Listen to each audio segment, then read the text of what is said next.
So what is on my alleged mind today? Um, the subject that's come up for me repeatedly this week is about the question of joy and sorrow, and that's been on the front of my agenda, as it were, because I've been working on Eckhart's Sermon 7, where he repeatedly says that if you become whole within, the phrase that he uses is if you become one with God, you feel no grief or sorrow. And it seems preposterous because, first of all, it seems like we need those things in our lives. At least we think we do. And so one wonders why they would go away. But the second thing he says is that a perpetual joy arrives and comes to rule in life. And I keep getting tastes of that every day where there is a joy that contains sorrow in it somehow and yet stands apart from life. And I thought maybe you would be interested in commenting on that, but maybe not. I don't know. It's your call. It would give me great joy. Actually, probably more sorrow, but because it's painful to have this ache of sorrow for how I am, and which one can recognize as a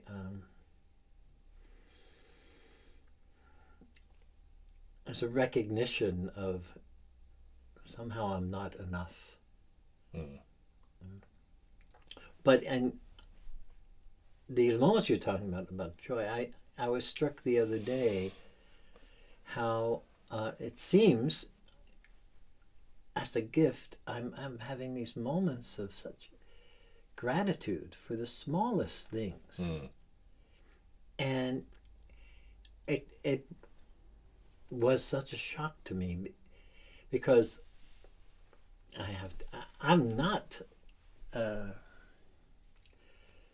unfortunately I wasn't a child or a young adult full of gratitude. I haven't enjoyed life. I immersed in it, but that kind of just gratefulness wasn't illusionary for me. Yeah, yeah.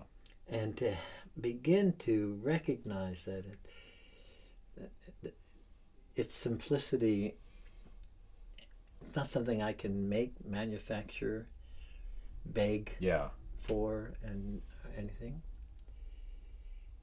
So I am left with the sense that it's something that exists that I'm always in the way of. Mm-hmm. And for some reason, that is really hopeful for me. Well, that's a. I could be saved, Lee. The peculiar thing, as you know, about that idea that we could be saved, is that the goodness is already here. We just don't notice it, And that experience you're describing is it's the first crack in the door where some light begins to come in, and we begin to actually understand what all of this talk about higher emotion really is, because those moments are sacred and they're tiny.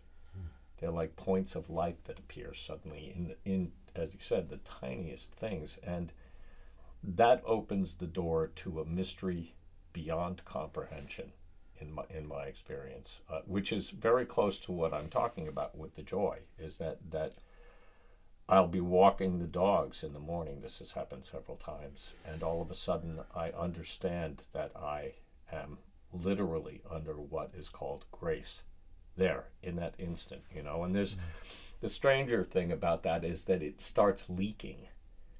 Grace and joy start leaking. They're not contained in the vessels we built for ourselves. They start to go everywhere gradually. They penetrate. Ah, okay. I was the way you sounded like I could trace your steps by following the drops of grace that fall. I don't think it's like that, but they're liquid. grace and gratitude are liquid substances. They flow into being. I mean, that's why we use that word, an influence, a higher influence. They are a higher flowing in of a truth that I am usually blind to. And once there's a crack, they start leaking in more places. I see. Okay. That's kind of what I'm trying to Yeah. describe. I felt that Mm. the last one, but much better. Yes, and the fact that you had said it's always here, Mm. but I'm not. I'm out. I'm ensconced in my, what do they call those rooms? Safe rooms, Mm. right? I have Protected. built a safe room in my soul and I hide in it. I do. I hide in it. Is that the buried talent It could for be. the Bible? No, it's That instead of investing, instead of exchanging, I buried I mine. hide. Yeah, I hid bury. mine. I've been hidden all my life, Master. Here is your dirty talent back. Yeah, yeah. Huh. I saved it for you. Yeah. And ironically, it turns out that the person that went out and had a great time with it did more than the man who saved it. Yeah. So maybe we don't need. Always puzzled about that. It wasn't. Yeah. Well, But that's it. I'm buoyed by that in some way. well, it's a call to invest our coin in life rather than in a hidden place, as it were. It sounds a bit contradictory because Christ does say that you should not put your treasure up here on earth where it's corrupted, but in heaven. But heaven. But we're not talking about investing in bitcoins. No, true. No, we're talking about investing in something that could actually grow. Well, it's higher. We don't know anything about it. It's a mystery, and it flows into us. So, at a minimum, it's not so much coinage as verification, as an affirmation that all of this stuff we've been hearing our whole life about the sacred and higher emotion and so on is true. It's true. And that's a moment of sobriety because I begin to understand that I can come under an influence that both inserts me much more deeply in life and at the same time sets me apart from what life is trying to do to me. I see it almost as though life is the moon. It wants to eat me for breakfast, lunch, and dinner. But if there's a part of me that receives this material and is separate, I can participate in life, the exact same life, but in a new way, with I would say a better attitude. And would it be feeding your inner moon? Yeah. Right. Again, the outer moon is what's growing, and just like the talent, we should be investing in the moon, in us. Yeah. And that when it comes to our transformation or dropping away from this life, we're going to return to the Almighty more than what was given. Mm-hmm. Yeah. Well, it could be true. I don't know. I've always felt that when we work in a right way, it's paid back to us 1,000-fold in mysterious ways that we don't understand. So I don't know how much we would even need to give back given the generosity that is available and flows into us. But I'm not, I'm an idiot. I'm too dumb to understand that. I see that. So I just got to go with it. And at a certain point, the beautiful thing about emotion, feeling of this kind, real feeling, is that it encourages you to just say yes. It's not telling you what to do. It's saying we're here together. Those moments say, here we are together. And that's why I feel grateful, is because there's a presence with me that is sharing that force. What will be done with it next, I don't understand that. but I can feel that I'm different inside when that comes. And and this is back to Don Alberto, who keeps coming up in our conversations, that I'm connected to a cosmos here. I'm not alone. I'm not a single point of light. They're all around me. Right. You're a point of light amongst many. But I have the sense of just when you said yes, it occurred to me that there's something that is awakened, alive in moments, and despite my passivity, despite my reticence, and I could feel a force going against that movement, and I don't understand it all. But I was talking to people who are going to have a work day tomorrow, and I could feel I don't want to do this, and I don't want to go the extra mile, and yet, despite all of this, no, I'm not going to go. I'm going to figure out a way not to do this. There's something that is just steadfast in wanting to move forward in a way, moving me forward in a way. I don't understand, but I felt the invitation to relax into it, and just let go of all of those little tensions and desires that have really are used to having the say in my life. Mm-hmm. Well, the fundament somehow is this transubstantiation that takes place when the water inside us changes into wine, and there's a goodness that can be tasted there that is of a higher quality than the stuff that usually makes me tick. I was talking to Elon Sickroff this morning when we were recording the Conversations program, and he said that in the Alexander technique it is said that the movement in life should always be forward and up. And it seems as though that there is a force inviting us to go in that direction. It's with us sometimes, and it reminds us that we can make that effort. We can go in that direction. There's so much support for that if we're open to it that it can't be measured. But the thing that really strikes me the deepest over and over again about it is the joyful nature of it. It includes the sorrow. It transforms it. It's not gone. Everything becomes joy because sorrow and joy are one thing. All of a sudden, it's all good. It's hard to describe.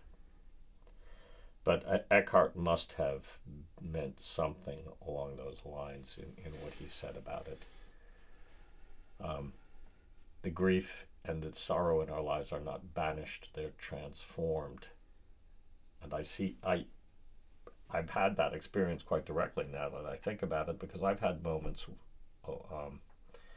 where I see that every bad thing that happened to me, and some of them were colossally bad, was there to help me, and I'm grateful for that. You know what I mean? That's a very strange sensation when that comes over you and you see that. At least in my case it is. Because it defies rational thought. That the struggles and the terror I've been through, and growing up in a house of drug addicts, getting divorced, blah blah blah, it was all good for me. How could that be? It seems absurd. You were born in a terrible place. I know. Well, that's just but it. Though. We are. Yeah, but we all are. I completely agree, and yet I remember this night I had in Shanghai about 10 or 15 years ago, where I was going to sleep. I wasn't waking up. I was going to bed. I was probably a little jet lagged, so I was a little overtired, and that can always open you a bit more. And I suddenly saw that I had been given exactly the life that I needed, and that all of the conditions in it, including my alcoholic parents and all the bad things that had happened, were gifts. I saw that, and it went through my body. It went into every cell as a feeling, and I started crying. I fell asleep crying because I was so grateful that I had been put where I was with those parents and that life. And I don't think that was some fantasy. I think that it was one of those rare moments when you see something true that you never could have thought of. So, anyway.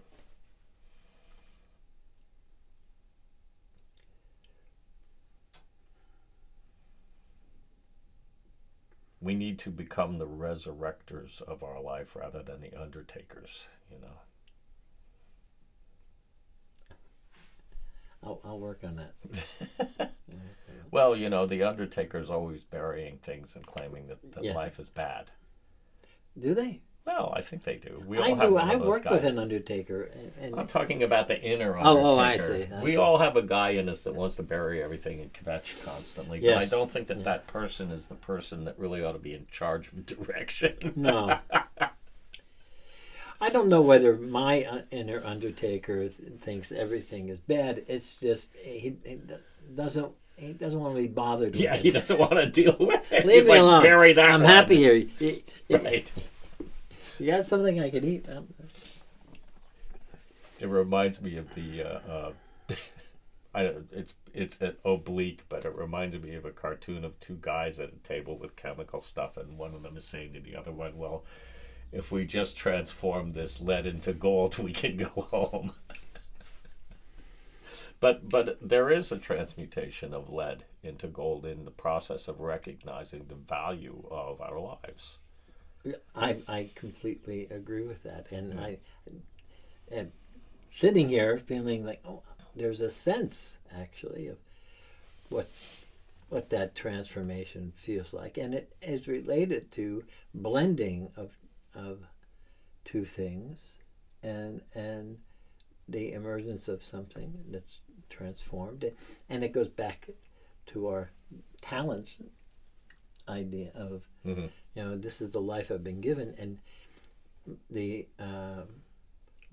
act of living it brings in material that if I don't reject it and understand how it relates, I'm on uncharted territory here, how it relates to and fits in organically, maybe energetically, with this force of life that's in me, that it can be transformed into something that can be felt through the entire body. Yeah. Which has to, I would think, be related to the growth of another, because it feels like it's an inner form, not an outer. Well, it belongs to a level that we don't inhabit in our flesh, but it's here in I think Eckhart would have called it the substance of the soul. You know, there Gurdjieff's contention that everything is material is absolutely true. The higher levels he talks about are real. They're substances, and they begin to act in us. And it is a resurrection of a kind. It's a birth into some new territory that I don't know much about, but it keeps coming back. It keeps deflecting back into an unquestionable joy. That would be the expression I'd use for it. That bestows a certain kind of freedom in being in life, because you realize suddenly that it's good, that it's okay, and that you're going to get through this. It's a strange thing. And it releases me from a certain kind of responsibility. Because where I usually make choices from, and there's a fear because I don't know anything. Yeah. and I don't know how to be, and so but then a recognition that there's something here that literally has my back. Well, It goes brother down my Lawrence talked about that constantly, and it's amazing how much he said in such a tiny little book. You know, the practice of the presence of God. That anyway, he said that many times. In a very brief period, he said you've got to trust that force because it is always supporting us. He was sure of that, and it was, in a strange sense, it was his absolute commitment to the certainty of that force you're talking about that brought him to what I think from where we are, would perceive as a kind of liberation. Not from responsibility, but because we have to be toward responsibility. Actually, I agree. There you go. I was reaching for that one, and you caught it. It was perfect. Well, it is anyway. It is an unquestionable joy in this work, and we can all feel that together if we work. I'm sure of that. I know it because it's happened so many times, but it's everywhere. It's not just when we do work together. It's out there in the real world, at our jobs. It's a universal, it's like aether aquilno, it's a universal substance that penetrates the cosmos, and here we are being invited to be joyful, and we're like, I can't do that right now. I'm really busy. I'll be joyful later, My feet hurt. Yeah. I don't want to be joyful. I don't want to be joyful. Mommy, I don't want to be joyful. Well, we're kind of like that. We're brats in this regard. Joy, what's this going to cost me? Yeah, right, exactly. I had enough joy yesterday. Today, I'm going to be depressed. Now, on this note, we should not be depressed, and I know you've got PT coming up, so we should probably wrap it up. I don't know how long we've been blathering here, but 24 minutes. That's enough. We're done. Killjoy. Well, thanks for coming.